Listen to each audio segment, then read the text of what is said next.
Kevin Nagani back with you. Closeout game here for the Bucks, taking on the Bulls. Game 5. Bucks up 3-1 in the series. Bobby Portis with the miss. Giannis, think again. How about 16 points in the paint in the first half?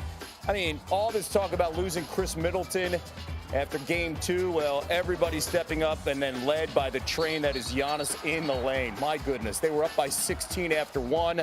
Early in the second quarter, Giannis in the paint, 3 defenders. What are you going to do? What? You can't stop it.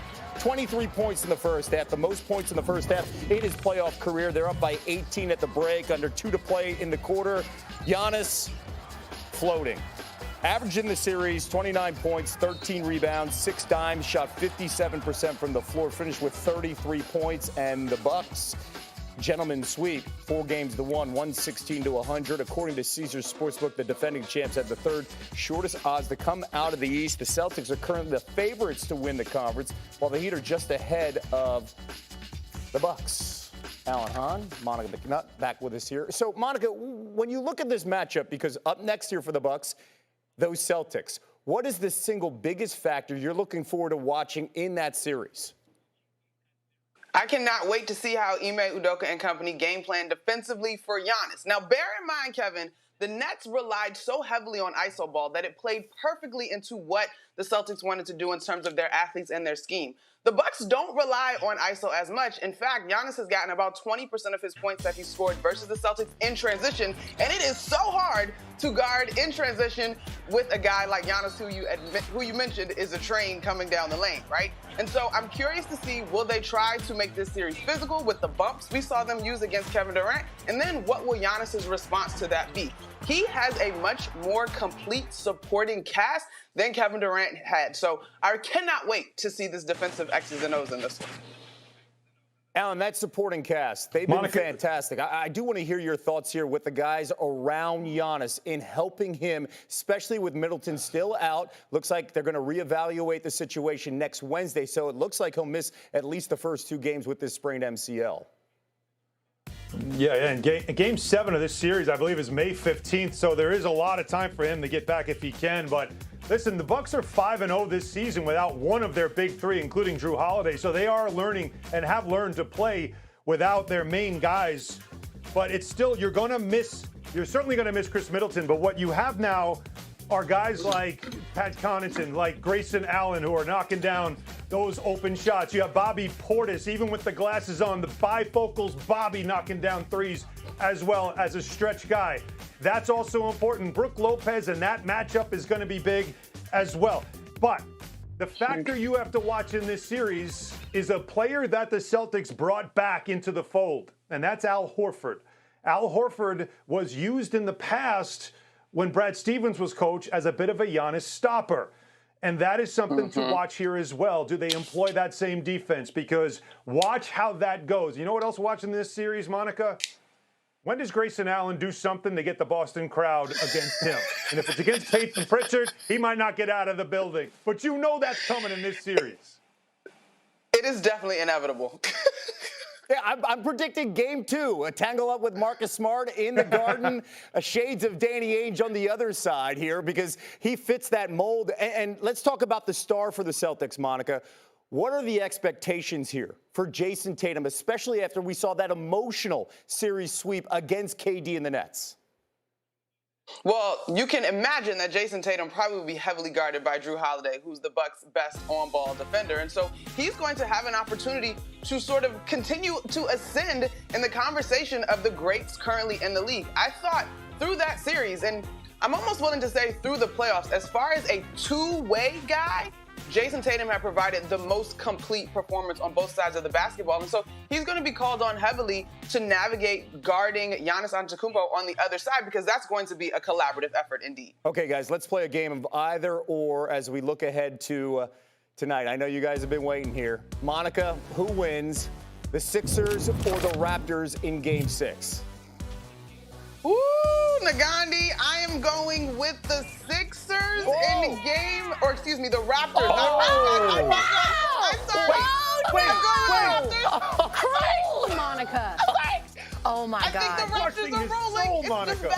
It's just bad on your end. Sorry. Oh, no. How do you do that? Alan, can you help me guy. out here? How do you do that to the guy? You know he's on the edge. I mean, I don't know how you It's early, my bad. flip-flopping like that. All right, Alan. That's a Jeff Saturday pancake Yes, by Monica it is. right there. You're going to peel me off the floor. Suns or Pelicans, Alan? Who you got? I'm going to go with the Suns, and this is the reason why. You get Devin Booker back. First of all, stop the presses. A guy who's hurt is actually going to play in the playoffs for his team. That's nice to see. But also the fact that when he's in the lineup, they have the #1 offensive rating team in the league. When he's out of the lineup, it's 27. He makes a difference. We overlook him as a superstar in this game. He makes an impact. Monica, who you got here? Mavericks closing it out against the Jazz? All right, let me check my notes so I make sure I don't stick my foot in my mouth. I have the Mavs getting this one done. The Mavs, people, out of Dallas. Listen, Luka has re-energized this squad. He had a tremendous game in his return, but prior to that, did you see Jalen Brunson? Do you see Dorian Finney-Smith? This, to me, is a team, to Alan's point earlier, that has tremendous connectivity. They play for one another. And Jason Kidd said from the jump, they don't believe that the Jazz can make enough two-point baskets to beat them, and that's proven true. I still love you, Monica. And I say that every single day because that's the name of my wife as well. So Monica McNutt, Alan Hahn. Later on this hour as I try to recover. Tomorrow night we'll have Game 6 of the Western Conference first-round matchup. John, the Grizzlies, they take on the Timberwolves. Grizzlies up 3-2, looking to close out the series. Our coverage begins 9 Eastern on ESPN. Bucks close out. I can't believe we're still talking about this series as the Sixers are now in danger of a historic playoff collapse. Joel Embiid's overtime winner in Game 3. Philly was up 3-0, but Toronto's won the last 2. And following that loss, Embiid said that teammate James Harden needs to be aggressive and be himself. He added it's not really his job. It's probably on the coach. Speaking of that coach, Doc Rivers, he's lost 7 of his last 8 chances to close out a series. His 31 losses with a chance to clinch a series, most by a coach in NBA history. Doc getting defensive? Well, it's easy to use me as an example, but I wish y'all would tell the whole story with me, all right? My Orlando team is the HC. No one gives me credit for getting up against the Pistons who won the title. The Clipper team that we lost 3-1. Chris Paul didn't play in the first 2 games and was playing on one leg. And then the last one, to me, is the one we blew. That's the one I said, we blew that. I would say with me, some of them is I got to do better always. Always take my own responsibility. And then some of it is circumstances happen. You know, this one, let's win it, and we don't have to talk about it. Let's bring back Monica and Alan. Hopefully you guys can talk me off the ledge. Monica, on a scale of 1 to 10, what is your level of concern here for the Sixers entering Game 6 tonight in Toronto? Nagandi, my friend, my level of concern is an 8. Han, wait a minute. My concern level is at an 8. And it honestly has less to do with Doc Rivers and more to do with his players. Now, I don't mind that sound from Doc Rivers. It's honest. I think that he mentioned that Orlando team. That was very impressive. However, it's a results-driven industry, and the recollection that most of us have is the last time that happened to him. Now, when it comes to his personnel in this particular matchup, if Joel Embiid doesn't have 35 and 12, they will not win Game 6. Like, he just cannot rely on anybody else.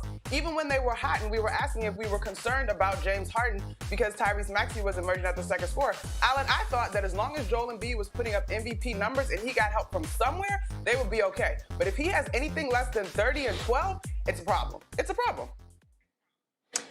You got to also look at the other side of the court, too, and defense. Look, I'll use the phrase again. Confidence comes from demonstrated performance, and it also works here with the Sixers. Now, first and foremost, spare me the slander of Doc Rivers. This is a guy that won a championship and in a 5-year span, a title, a finals appearance, and an Eastern Conference finals appearance as well, while the Miami Heat were the big 3 there. So he can coach and he can win, and he's done it. But the demonstrated performance does include this. This is how you get an 0-3 meltdown. This is the recipe for disaster, Kevin, and I'm sorry, but this is the reality I'm giving you right now. Hold your nose, here comes the cold water. Injury to a star player. You got that. You got disconnect with your main players in the locker room.